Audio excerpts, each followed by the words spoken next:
तो भाई three phase का जो है वो अपन ने 2 लेक्चर किया था, उसमें बेसिक अंडरस्टैंड की थी। बेसिक अंडरस्टैंड के बाद में अभी लास्ट वाले वीडियो के अंदर है ना, हमने एक क्वेश्चन लिया था, उसमें फेजर ड्रॉ करना सीखा था। फेज वोल्टेज, लाइन वोल्टेज, उसका सीक्वेंस पता करना, ये सब सीखा था, है ना। एक एग्जांपल लेंगे। उस वाले वीडियो में यार थोड़ा मिस्टेक कर दिया था लास्ट में। लाइन वोल्टेज जब कैलकुलेट कर रहे थे ना, तो वो जो लाइन वोल्टेज मैंने लिख दी थी V A B B C और सी ए, वो पॉजिटिव फेज सीक्वेंस के कोरस्पॉन्डिंग लिख दी थी, है ना। कि मतलब जैसे फेज वोल्टेज का फेजर मान लो ऐसा आया, तो लाइन वोल्टेज का फेजर जो है वो इस वाले ए बी वोल्टेज जो होगा वो इस वी ए फेज से 30 डिग्री आगे होगा, वो सीधा लिख दिया था, ठीक है ना। लेकिन वहाँ पे फेज सीक्वेंस जो है वो पॉजिटिव फेज सीक्वेंस, मतलब ए बी सी वाली सीक्वेंस नहीं थी, ए सी बी सीक्वेंस थी, है ना। ए सी बी सीक्वेंस के कोरस्पॉन्डिंग मैंने ए बी सी वाला लाइन वोल्टेज का सीक्वेंस लिख दिया था, ठीक है। तो उसको थोड़ा करेक्ट कर लेते हैं एक बार। उसको करेक्शन करेंगे तो एक बार इसका फेजर वापस से ड्रॉ कर लेते हैं। उसी क्वेश्चन का कंटिन्यूएशन है ये वाला, कि उसमें जो मिस्टेक हो गया था एक बार उसको रेक्टिफाई। उसमें जो है वो मैंने वोल्टेजेस ये वाली सिलेक्ट की थी, है ना। और इन वोल्टेजेस को हम जब ड्रॉ करेंगे ना, जब इनको ड्रॉ करेंगे तो ये वाला वोल्टेज जो है वो इनिशियल लाइन से 10 डिग्री आगे है, तो यहाँ पे V A2 न्यूट्रल होगा, है ना। ये वाला सॉरी A2 न्यूट्रल, है ना। और B2 न्यूट्रल जो है वो -230 पे है ना। तो -230 पे अगर देखेंगे तो वो कहाँ पे होगा, वो यहाँ कहीं होगा, ठीक है ना। यहाँ पे ये माइनस का 180, ये 230 इसमें कहीं आएगा। ऐसे ही माइनस का 110 क्या होगा, 90 से आगे, है ना। तो ये वाला होगा VC2 न्यूट्रल और ये V2 न्यूट्रल। और सिंस ये इधर रोटेटिंग फेजर है ना, रोटेटिंग है ये सारे के सारे फेजर एक साथ ओमेगा के मतलब एंगुलर फ्रीक्वेंसी के साथ में, तो ये जो सीक्वेंस जो मिलेगा हमको ACB सीक्वेंस मिलेगा, है ना। तो ACB सीक्वेंस मिलेगा, तो इस ACB सीक्वेंस के कोरस्पॉन्डिंग अगर लाइन वोल्टेज हमको निकालना है VAB, VBC और VCA, अगर ये वाले लाइन वोल्टेज निकालने तो ये वोल्टेज डिफाइन कैसे होंगे, VA2 neutral minus VB2 neutral, है ना। और VB2 neutral minus VC2 neutral, और ये वाला होगा VC2 neutral minus VA2 neutral, है ना। अब जब इन कुल मिला के VA2 न्यूट्रल के अंदर मुझे माइनस का VB2 न्यूट्रल ऐड करना है ना। तो VB2 न्यूट्रल इधर में है ना। ये वाला एंगल कितना है, 10 डिग्री, ये वाला माइनस का 100 डिग्री है, और ये माइनस टोटल 230 डिग्री है ना। तो ये वाला वोल्टेज जो है यहाँ से अगर हम ये वाला जैसे इसके अंदर VAB निकालना है तो VA2 न्यूट्रल जो है उसके अंदर माइनस VB2 न्यूट्रल ऐड करना है ना। तो ऐड VB2 न्यूट्रल है तो माइनस VB2 न्यूट्रल किधर में होगा, इसके बिल्कुल 180 डिग्री अपोजिट में, है ना। तो ये होगा माइनस का VB2 न्यूट्रल। अब इन दोनों का सम करना है, तो इन दोनों का सम करेंगे। जब आप इसको सोल्व करके निकालोगे ना ऐसे 230 एंगल 10 माइनस 230 एंगल माइनस का 230, जब इस एक्सप्रेशन को सोल्व करोगे तो ये वाला एक्सप्रेशन जो आएगा ये इन दोनों को ऐड करने से मिलेगा, इन दोनों को ऐड करने से मिलेगा। तो ये एक्सप्रेशन जो है ना यहाँ कहीं मिलेगा हम लोगों को, इन दोनों के बीच में, क्योंकि दो वेक्टर है उनका एडिशन करते हैं तो रिजल्टेंट उनके बीच में मिलता है। तो VA2B है ना हमको यहाँ पे मिलेगा। और जब ये इनका फेज कैलकुलेट, जब इस वाले एक्सप्रेशन को सोल्व करोगे तो ये एक्सप्रेशन जो है इस वाले फेज वोल्टेज से ये वाला लाइन वोल्टेज 30 डिग्री लैग कर रहा होगा, है ना। तो ये एंगल जो है टोटल 30 डिग्री होगा, ये एंगल 30 डिग्री होगा, तो ये एंगल जो है कितना होगा 20 डिग्री, है ना। इसको नेगेटिव में मेजर करेंगे तो इसको -20 डिग्री लिखेंगे। तो ये V2 न्यूट्रल जो VAB जो हमको मिलेगा ना, इसको निकालोगे तो हमको पता है फेज वोल्टेज हमको दिया हुआ है, और लाइन वोल्टेज जो होती है वो क्या होती है, फेज वोल्टेज मल्टीप्लाइड बाई √3। तो यहाँ पे इस जो VAB है उसका मैग्नीट्यूड जो हमको मिलेगा वो 230 को √3 से मल्टीप्लाई कर देंगे। क्यों, क्योंकि ये बैलेंस सप्लाईज है। देखो 120 डिग्री शिफ्टेड है तीनों, इन तीनों के बीच में एंगल कैलकुलेट करोगे AN BN और CN के बीच में 120 डिग्री मिलेगा। वो पुराने वीडियो में मैंने बताया था ना। बैलेंस सप्लाई है तो मैग्नीट्यूड 230 होगा, और साथ में फेज कैलकुलेट करेंगे तो ये माइनस का 220 डिग्री मिलेगा, है ना। ऐसे ही अब VBC निकालोगे, AB अगर निकाल लिए तो BC निकालोगे, तो BC किधर में मिलेगा, B2 न्यूट्रल इधर में है और C2 न्यूट्रल इधर में है, तो C2 न्यूट्रल इधर में है, तो माइनस C2 न्यूट्रल किधर में होगा, इस साइड में। तो इसका मतलब इन दोनों को ऐड करोगे, अगर इन दोनों को ऐड करेंगे ना इसमें B2 neutral plus minus VC2 neutral, इन दोनों को ऐड करोगे तो इन दोनों का रिजल्टेंट जो हमको मिलेगा वो इन दोनों के बीच में कहीं मिलेगा। और इन दोनों के बीच में कहीं मिलेगा तो हमें पता है लाइन वोल्टेज आपस में 120, line voltage note phase voltage, phase voltage भी आप फेज वोल्टेज 120 डिग्री शिफ्टेड होते हैं, लाइन वोल्टेज 120 डिग्री शिफ्टेड होते हैं। तो ये वाला लाइन वोल्टेज मुझे पता है, तो इसका मतलब यहाँ पे जो मुझे V2C मिलेगा ना, VBC ये वाला, ये इस वाले वोल्टेज से 120 डिग्री शिफ्टेड होगा। तो ये 20 है, और ये 20 अगर यहाँ पे, तो उसमें 120 और आने के लिए 100 डिग्री आगे होना चाहिए, तो ये 90 है, इसका मतलब ये 10 डिग्री और आगे होगा यहाँ से, है ना। तो B2C मिलेगा ना हमको, वो भी उसका ये वाला मैग्नीट्यूड तो सेम ही मिलेगा क्योंकि बैलेंस सप्लाई है। और वो इनिशियल लाइन के रिस्पेक्ट में कितना डिग्री आगे है, इनिशियल लाइन के रिस्पेक्ट में जो है वो 90 और 10 100, है ना। तो 100 डिग्री आगे होगा, तो उसको प्लस का 100 डिग्री लिखेंगे, है ना। ऐसे ही VC2 न्यूट्रल लिखेंगे तो उसका भी मैग्नीट्यूड तो सेम ही रहेगा, क्योंकि लाइन वोल्टेज का मैग्नीट्यूड फेज टाइम्स √3 है ना।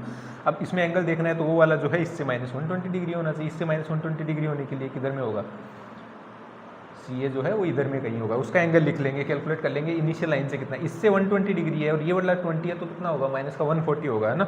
-120 इधर और 20 वाला ये, तो ये वाला होगा -140 डिग्री सेंटीग्रेड। ठीक है, ये वाला पुराने वाले वीडियो के अंदर जो है वो थोड़ा सा करेक्शन था ना, ठीक है। बाई मिस्टेक मैंने वो पॉजिटिव सीक्वेंस ले लिया था वहाँ पे, लेकिन ये सीक्वेंस देखो A2 neutral, C2 neutral, B2 neutral, और ये ऐसे रोटेट कर रहा है, तो ये इस मैक्सिमा पे जो है कोई एक पॉइंट पकड़ लो मैक्सिमा का, उस पर किस ऑर्डर में जो है वो पीक कर रहे हैं, A C B इस ऑर्डर में कर रहे हैं, वो ABC के कोरस्पॉन्डिंग मैंने लिख दिया था, ठीक है।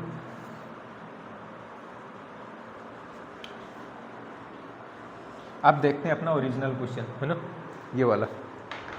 तो इस वाले क्वेश्चन में अगर देखें एक बार, इसमें क्या बोला है कि एक 3 फेज सप्लाई है। 3 फेज सप्लाई का मतलब स्टार कनेक्टेड, डेल्टा कनेक्टेड कुछ नहीं बोला है, तो हम स्टार मान लेंगे उसको, है ना। तो ये स्टार कनेक्टेड सप्लाई दे रखी है, उसका एक फेज का वोल्टेज, मतलब फेज जो है वो सप्लाई जो है हमारे पास में कुछ इस तरह की है,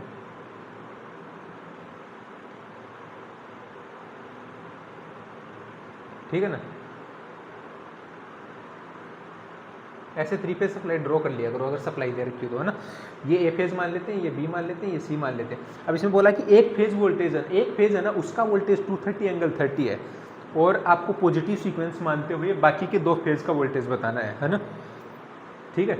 और फिर उसके बाद में लाइन वोल्टेज भी बनाना है और उनका फेजर ड्रॉ करना है। तो फेजर वेजर क्या होता है ये सब मैं अब दोबारा एक्सप्लेन नहीं करूँगा, सीधा निकालेंगे। देखो अब इसमें दिया हुआ है B2 neutral equal to 230 angle 30, ठीक है।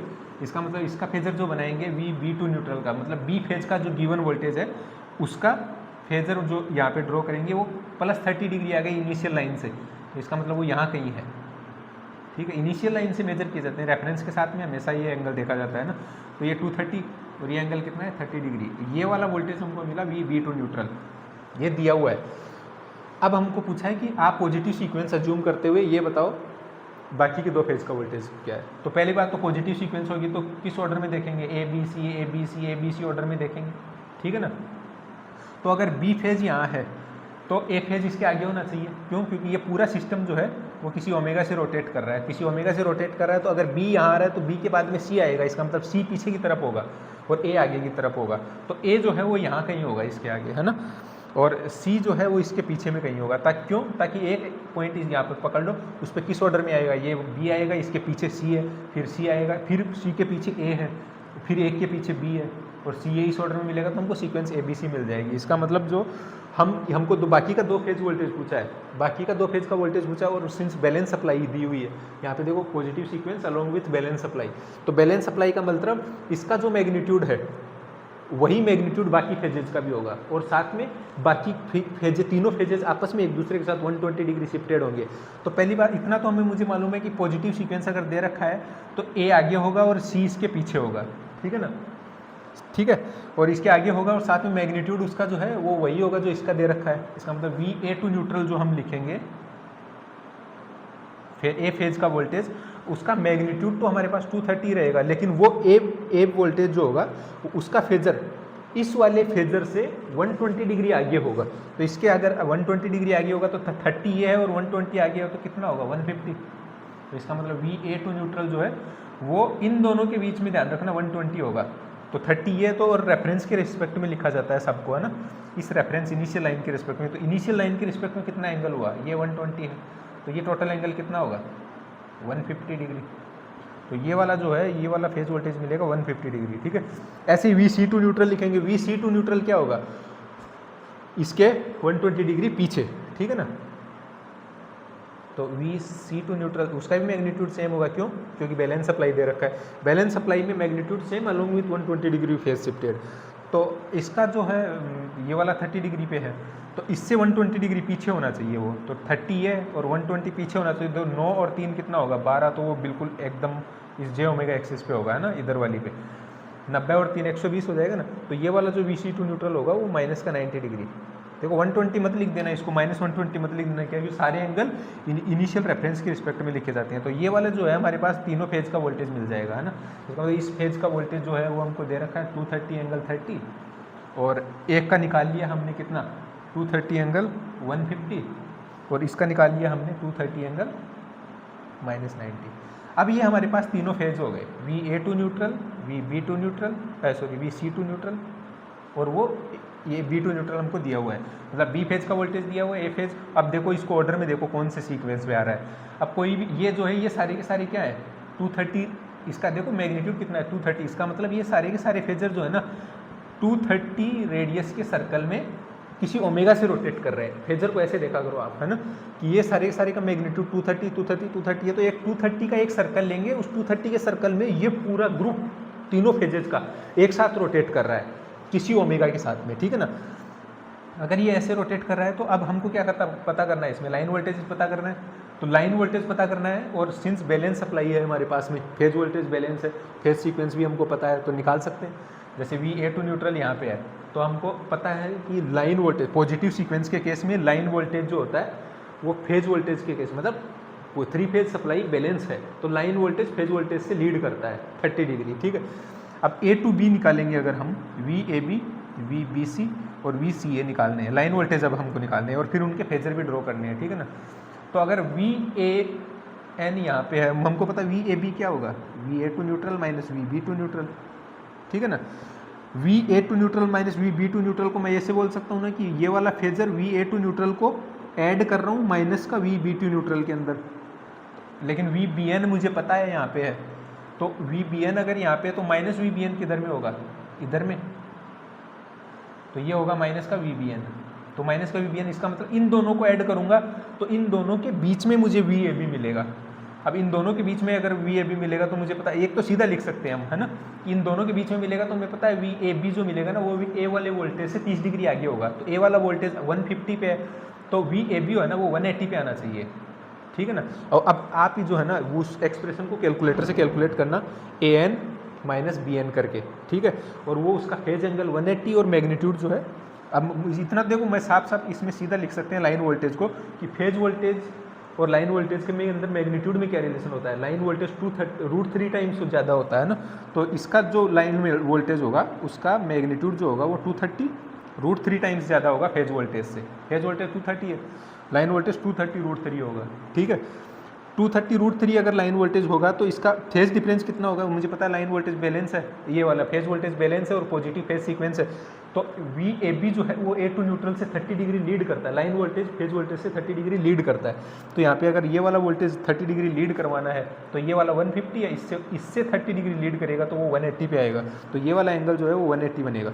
अब अगर यहाँ पे एक फेज वोल्टेज दिया हुआ था तो एक लाइन वोल्टेज आपने, एक फेज वोल्टेज दिया हुआ था, बाकी के फेज वोल्टेज आपने निकाल लिए, क्या लॉजिक लगा के कि फेज वोल्टेज जो है वो पॉजिटिव सीक्वेंस दे रखी है और बैलेंस है, बैलेंस है तो सबका मैग्नीट्यूड सेम होगा और 120 डिग्री शिफ्टेड होगा। अगर फेज वोल्टेज बैलेंस है ना तो लाइन वोल्टेज भी बैलेंस होंगे, प्रोवाइडेड दैट लोड अगर बैलेंस है तो, है ना। तो यहाँ पे हमको मतलब फेज वोल्टेजेस भी बैलेंस ही होंगे, है ना, ठीक है। हाँ, फेज वोल्टेज वो करंट के केस में होगा, लोड के केस में, है ना, लोड दिया हुआ तो यहाँ पे अगर VA2 न्यूट्रल B2 न्यूट्रल अगर हम कैलकुलेट करेंगे, ये वाला कैलकुलेट कर लिया 230 √3 एंगल 180 डिग्री, इसका मतलब लाइन वोल्टेज का फेजर जो होगा ना, इसको मैं थोड़ा मिटा दे रहा हूँ ये वाले डायग्राम को,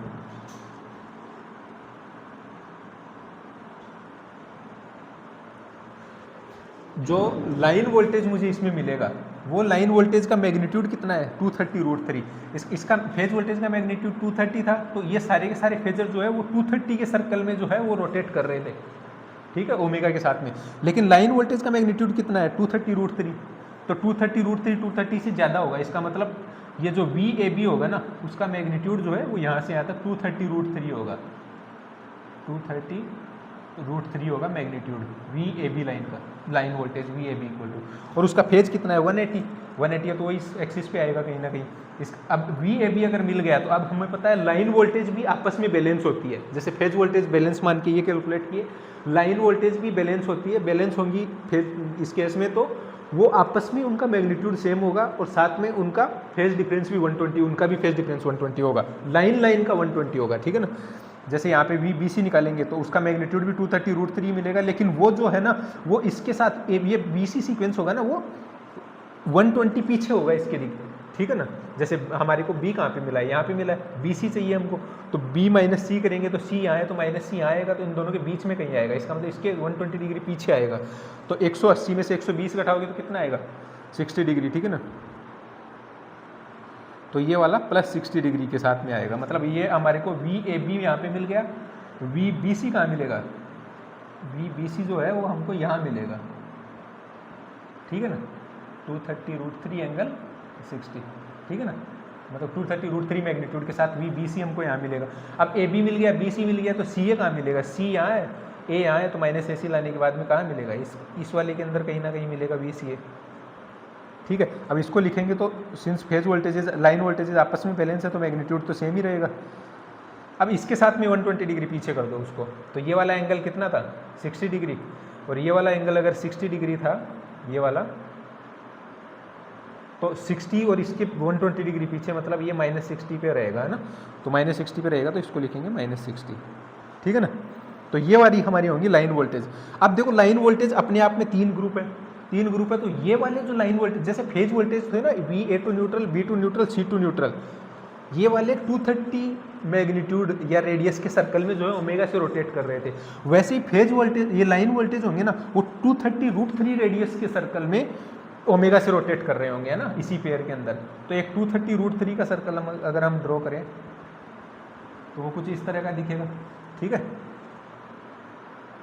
तो इसका मतलब लाइन वोल्टेजेस जो होंगी वो अपने आप में जो है वो इस रेडियस के सर्कल के अंदर रोटेट कर रही होगी, है ना, मतलब कुल मिला के उनका फेजर जो है वो किसी t = t इंस्टेंट के ऊपर हमने जो ड्रॉ किया है वो ये वाला फेजर दिखे। फेजर हमेशा किसी इंस्टेंट पे ड्रॉ किया जाता है ना, ये कंटिन्यूसली रोटेट कर रहे हैं तो उसका फोटो खींचो किसी मूवमेंट पे, उस मूवमेंट पे जो पोजीशन दिखेगी, तो किसी t = t पे हमने t = 0 पे लिया हुआ है ना, तो ठीक है, ये वाला लाइन वोल्टेज जो है वो इस तरीके से रोटेट कर रही होगी। तो इसमें क्या निकालना था हमको, सप्लाई दिया हुआ है, इसमें बैलेंस ये वाले फेज वोल्टेजेस निकालने थे और लाइन वोल्टेजेस निकालते हैं। अब इन्हीं को है ना, देखो ऐसे मान लो बुक्स में ड्रॉ किया हुआ रहेगा ना, तो ये बहुत उठपटांग दिखेगा ना, ऐसे या सर्कल और इतना सारा फेजर वगैरह, तो हम इसको बुक्स में देखेंगे ना तो ये बुक्स में सिंपल ऐसे दिखेगा आपको। ये वाला वोल्टेज कौन सा था, ये वाला जो है 230 एंगल 30 पे था ना, B to neutral, V B N यहाँ दिखेगा, ये वी ए एन दिखेगा, और साथ में ये वी सी एन दिखेगा, ठीक है ना, ए बी सी ऐसे दिखेगा। अब वो लाइन वोल्टेज को ड्रॉ कर रखा होगा ना उन्होंने, तो उन्होंने ऐसे सीधा कर रखा होगा, ठीक है। अब समझ लो वो कैसे आया था ना, वो ऐसे आया था, तो ये वी ए बी होगा, ये बी सी होगा, ये वी सी होगा। इसका मैग्नीट्यूड ऑब्वियसली ये वाला फेजर बड़ा होगा क्योंकि ये 230 का है, ये 230√3 का है ना, तो लाइन वोल्टेज हमको ऐसे दिखेंगे। अब एंगल इनके पता है किसी का 30 है, किसका कौन सा, इनिशियल लाइन के रिस्पेक्ट में सारे एंगल, इनिशियल लाइन ये मान लेंगे, है ना, इनिशियल लाइन के रिस्पेक्ट में सारे एंगल जो है वो हम ड्रॉ कर लेंगे। ये वाला जगह से हमको कितना दिया हुआ है 30 दिया हुआ है, ये वाला इनिशियल लाइन के साथ 60 है, फिर इन दोनों के बीच में 120 है, तो ये वाला एंगल कितना होगा 150, है ना, ये 180 के ऊपर है। ऐसे ही इन सब का एंगल हम निकाल सकते हैं ना, एंगल वाला वो 10th क्लास का प्रॉब्लम हो गया फिर एंगल कैलकुलेट करना, ठीक है ना। तो ठीक है, उम्मीद करता हूँ ये वाला समझ आया होगा। अभी हम कुछ जो है 3 फेज का, अभी तो वोल्टेजेज वगैरह का कॉन्सेप्ट ही समझ रहे हैं। अब हम क्या करेंगे, कोई लोड कनेक्ट करेंगे अगले वाले वीडियो के अंदर, और फिर हम करंट भी कैलकुलेट करेंगे। अब करंट भी कैलकुलेट करेंगे और फिर हम देखेंगे करंट जो है वो फेज वोल्टेज से कितना लैग लीड कर रहा है, लाइन वोल्टेज से कितना लैग लीड कर रहा है। तो तुम सोचो फेज और लाइन वोल्टेज हमने ली तो 6 ऐसे फेजर बन गए, जब करंट और लोगे तो 3 और 3 6 और 3 9, सोचो इसमें कितने उठपटांग सा दिखने लगा हूँ, इसमें 9 फेजर हो जाएंगे टोटल, है ना, एक साथ में, ठीक है। तो अब लाइन, अब धीरे धीरे हम करंट को इन्वॉल्व करना शुरू करेंगे इसके अंदर, ठीक है। ये वाले basic lecture, basic understanding 3 phase के लिए बहुत ज़रूरी है। ये वाला पिक्चराइजेशन आपके दिमाग में होना चाहिए कि ये सारा फेजर वेजर कैसा दिखता है, क्यों ड्रॉ करते हैं, कैसे ड्रॉ करते हैं, फेज सीक्वेंस वगैरह क्या होती है, सब वाला। तो ठीक है, ये वाले वीडियो के लिए बहुत बहुत धन्यवाद।